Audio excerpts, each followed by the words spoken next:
Hello friends, in the last lecture on the Character Artist Association, we talked about the origins of the Character Artist Association in 1950s, and thereafter we see that how the members, those who were associated with the Character Artist Association, they played an important role in terms of their rights and privileges, and they were very well aware that how through a collective efforts, because it was a trade union body, and through their collective efforts they will be able to secure the various kinds of privileges and the rights which they had, and how they had to deal with the various film producers at that point of time. That was also being discussed, and the issues of the membership. In the last lecture we talked about that how the kind of a definition of the character artist which was being given. And we also talked about that the various members of that particular body, especially Durga Khote, who was the first president, and we find that Manmohan Krishna, who was the secretary,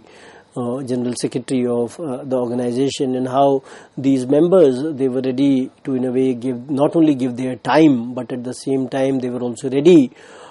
to in a way collaborate with various kinds of stakeholders in terms of securing good service conditions for them.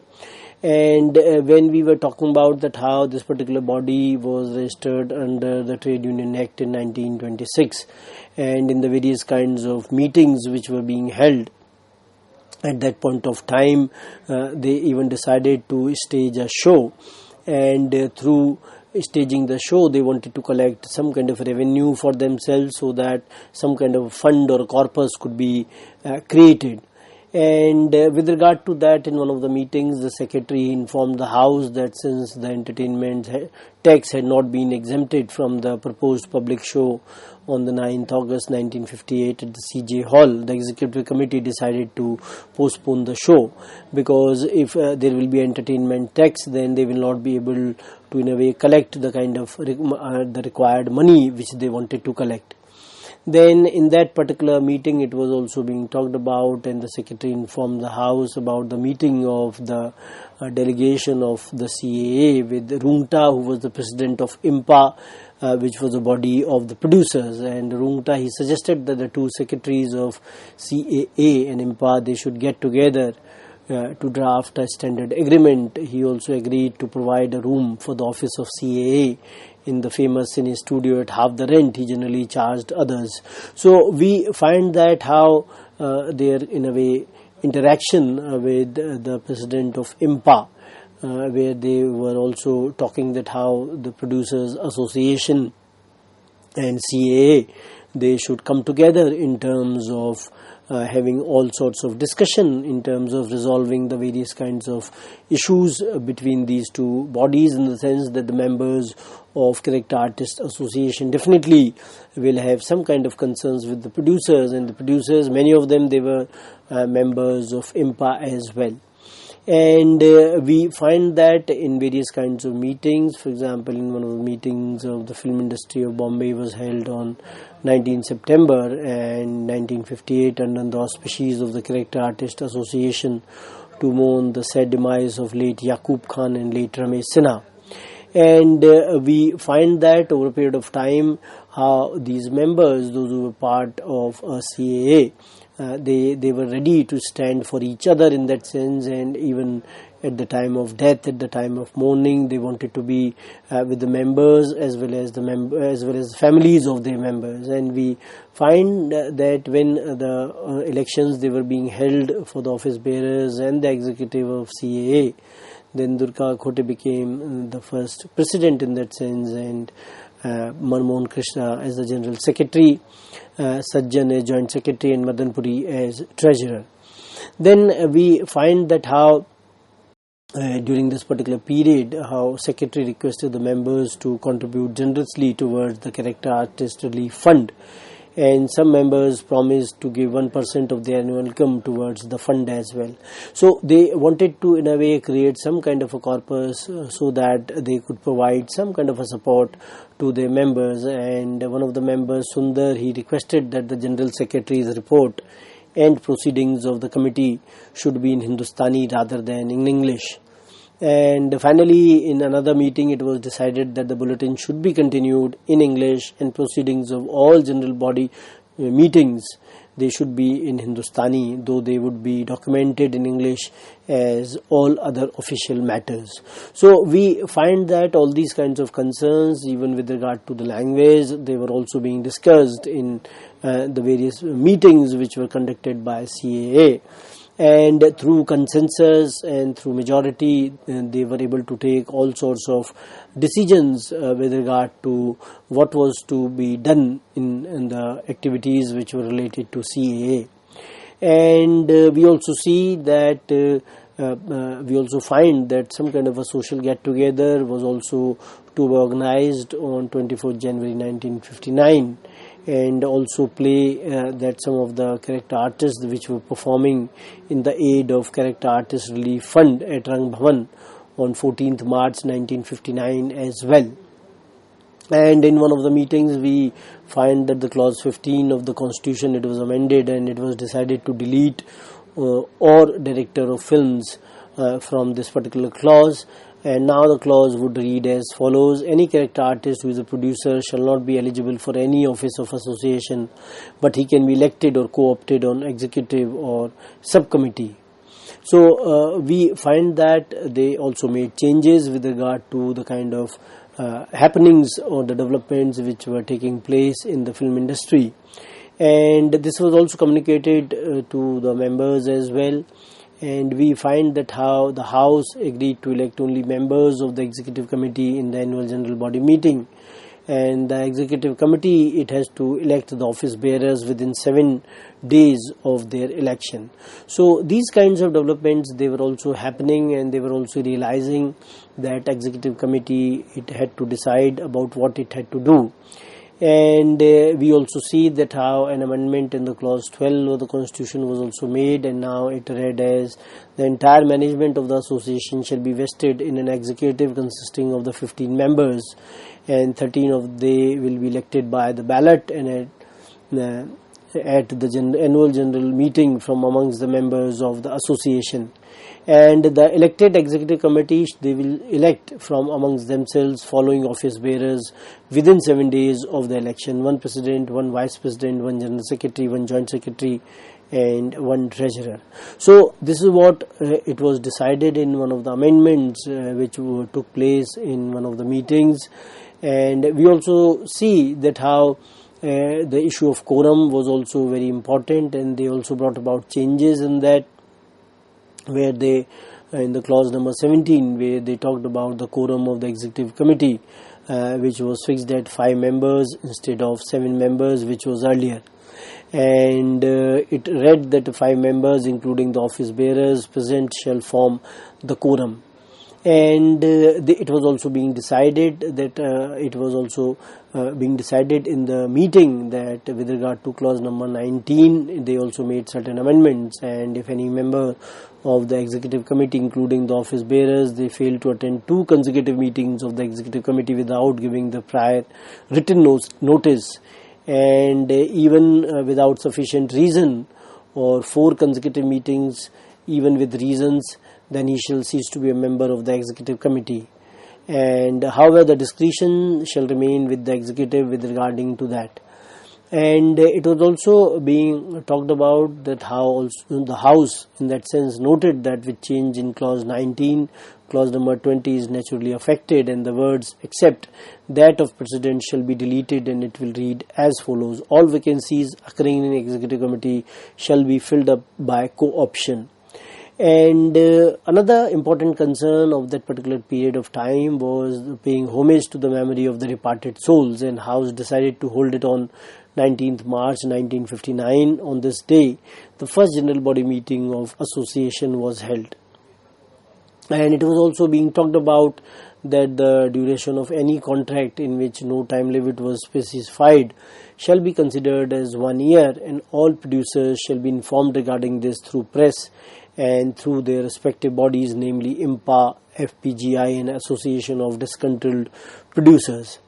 So we find that various kinds of issues which were very close to the heart of the members, which were very close in terms of the functioning of the body, they were being taken up by this body time and again.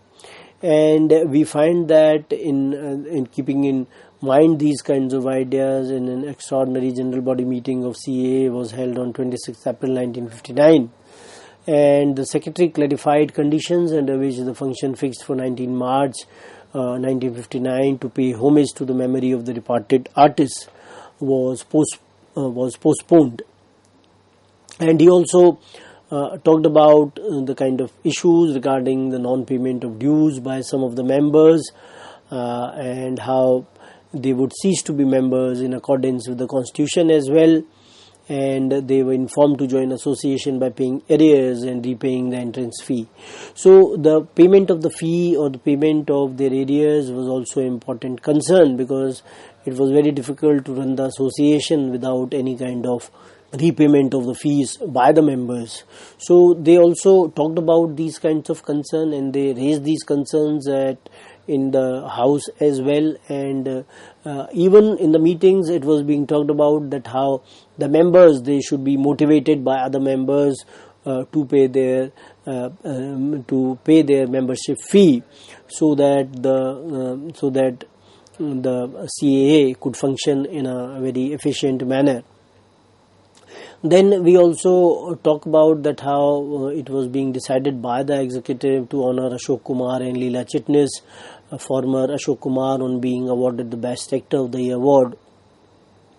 from Sangeet Natak Academy,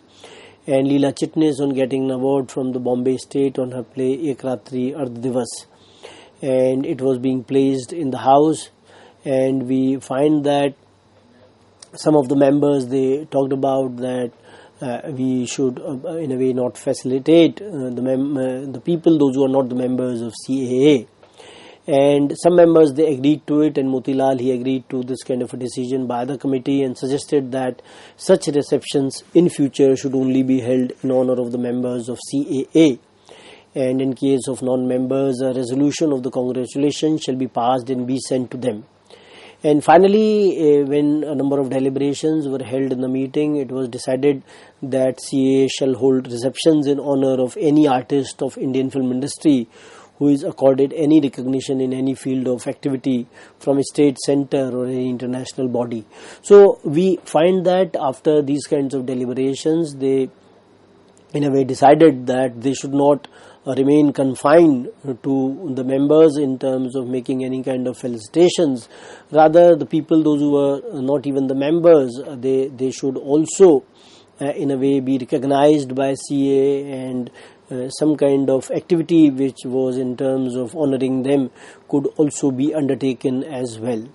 So we find that how on objection of the Registrar Trade Union, clause number 17 of the Constitution was reconsidered. In this context, Sajjan suggested that the number of office bearers be reduced from 5 to 4, getting rid of the office of the Joint Secretary as well.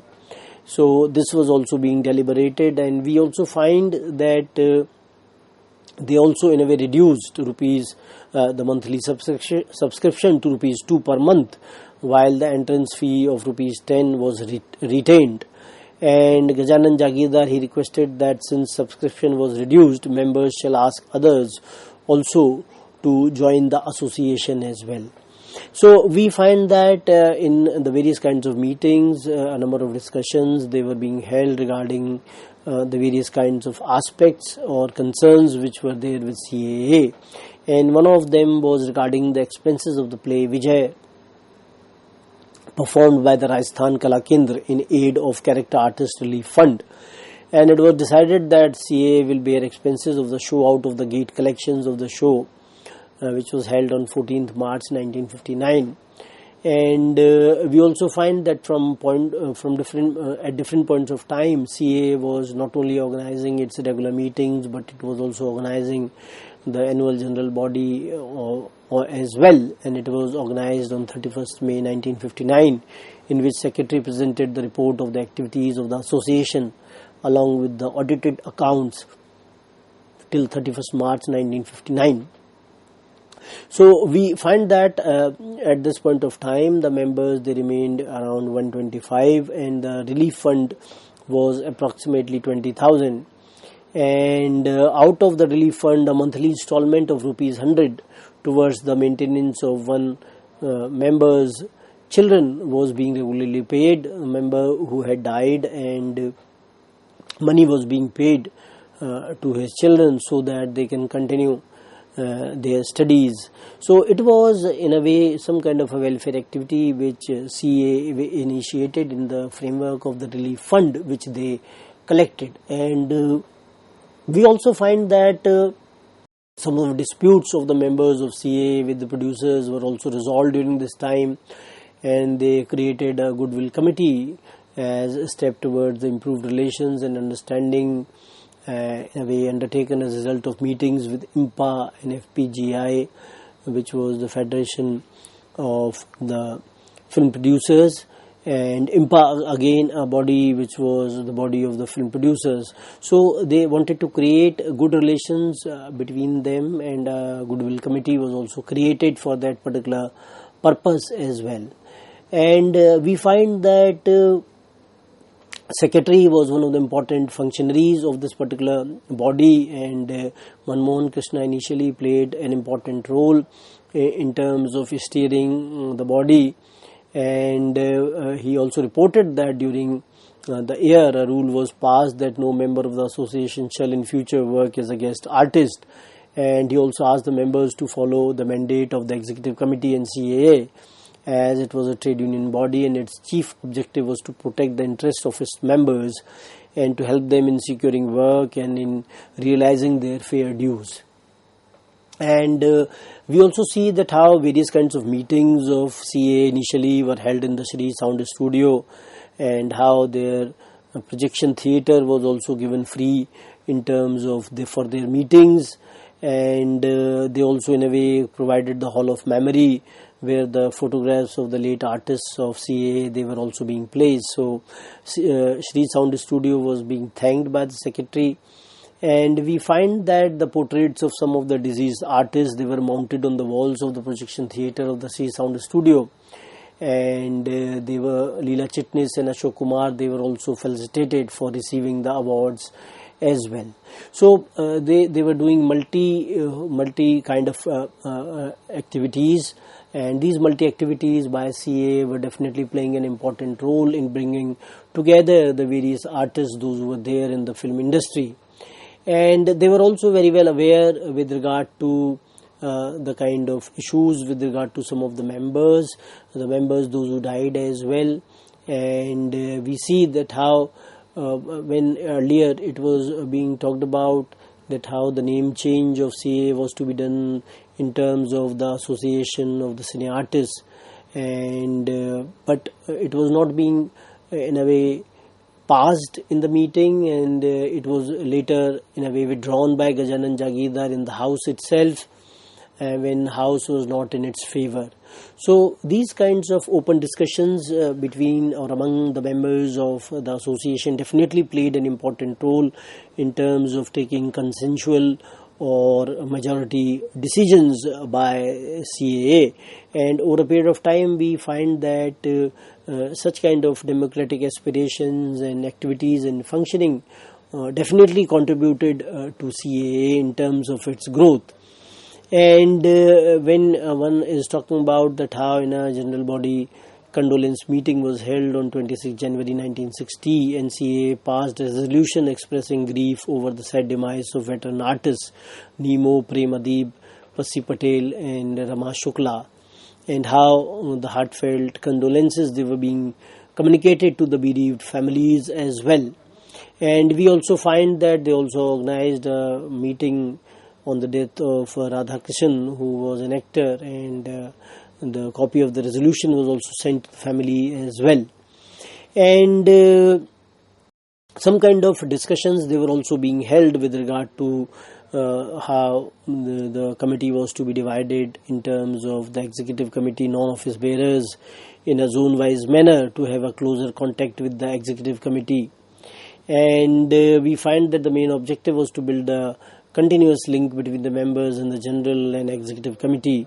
and the members were to approach the executive committee through the zone in charge, and it would be easier for them to contact the person living in their zone. So this kind of an idea was also being talked about, and we find that the executive committee passed various rules for the guidance of the relief committee in distributing the amount to the needy members as well. And this particular fund was to be known as the Character Artist Relief Fund, and as a distinct bank account was to be kept for the same as well. And the account was to be operated by the joint signatures of the treasurer and either of the two, president and secretary. So we find that they also were trying to follow the system of checks and balances, where two people they were jointly signing the checks, so that some kind of a responsibility is there on both of them. And we also see when they were talking about providing some kind of a relief to the needy members, then they were very well aware about the financial issues and problems of the people, those who were part of this particular association or organization. Then we also see that a subcommittee which was comprising of the 5 members of the executive committee was to be appointed every year to go into applications asking for relief. And the subcommittee, it also had the power to disburse the money to the needy subject in accordance with the guiding principles which were laid down by the executive committee. And we find that how this body was magnanimous enough to even allow non-members to be given assistance in exceptional cases. So we find that how the people, those who were associated with CAA, they had this kind of a large heart, where they even talked about that how the non-members, they can also be given monetary assistance in the exceptional cases. So these things, they were also being talked about in the various kinds of meetings. And we also see that how the association decided not to pursue the cases of those films which were released prior to the birth of CAA. So they were talking in that sense that any film which was made before the coming of the organization or the association, they will not be taken up. And one of the controversies of that time was that the Ministry of Labour and Social Welfare, the government of Bombay, it imposed a ban on David Abraham's appearance at the Rang Bhavan stage. And we find that how association rallied behind him, and they passed a resolution that no member of the association will participate in any stage show which was sponsored by the government of Bombay or any other show staged at Rang Bhavan until such time as the ban is removed. So this coming together of the artists on the issue of the artists was a welcome kind of a change in that sense. And we find that how on 13th April 1960 CA presented a skit Baisakhi Di Raat at a function which was arranged by Punjab Cultural Society, and in appreciation of the contribution of the artists, a sum of rupees 1001 was donated towards Character Artist Association Relief Fund by the Punjab National Society at the request of the participating artists. So how through the various kinds of programs which were being organized, being one of them, they were trying to collect fund, and that fund was particularly going to their own main corpus. And we also see that how Character Artist Association, it also helped another sister trade union body, Bombay Union of Journalists, BUJ, and they put up a skit in their annual day program, proceeds of which were to go towards the Barelvi Memorial Hall. So we find that on behalf of BUJ, Chief Guest Sri Morarji Desai, who was the Finance Minister of Government of India, presented a trophy to CAA. And we find that on 20th April 1960, due to the combined strength of the associations which were affiliated to FWICE, which was the Federation of Western India Cine Artists, and how a press ban which was imposed on David Abraham appearance at the Rang Bhavan, it was also withdrawn. So we find that how the proposal to rename the association as the Association of Cine Artists was discussed, and Gajanan Jagirdar, who was the president of the FWICE, which was the Federation of Western India Cine Employees, it explained to House in terms of the need as well as the urgency in view of the compulsory membership drive which was to be started. So they wanted that more and more members they should be there in their particular association, and when you will have more members, then association will be more broad based as well. And when more cine artists they will join it, then they will also take up their causes as well. And we find that many of them, they had not joined it, and they did not want, some of the film stars, they did not want to be labeled as the character artists, and they were not ready to join it. So he in a way appealed to the members, Gajanan Jagirdar, that not to stinge on the prestige but change name to enable to join it. And we find that not many, they were ready for this kind of a change in the name, and they argued that the association was started by the character artists to safeguard their own interest, and it was a very new body. It was only 2 years old, and it was not even standing on its feet, and there were a number of problems of the character artists at this point of time, and they needed to be solved first. And the heroes and heroines are also doing the same characters in a film, and they were in that sense all the character artists as well. So the constitution and the definition of a character artist was welcoming all of them, and they should join. And we find that when the proposal to rename the association was put to vote, then it was declined by all these members. And we also find that they also talked about with regard to certain membership issues as well, that how the members, if they will not pay the membership fee then for a year, then they will no longer remain the member, and if they wanted to continue as a member, then they can again retake the membership as well by paying the membership fee. So these were some of the issues of that particular period, and we find that 1950s, especially 58, 59 was the period when this association was formed in 58, and thereafter some of the initial steps of this particular association. We'll talk about further some kind of other aspects to CA and other bodies which were formed later in our later lectures. Thank you very much.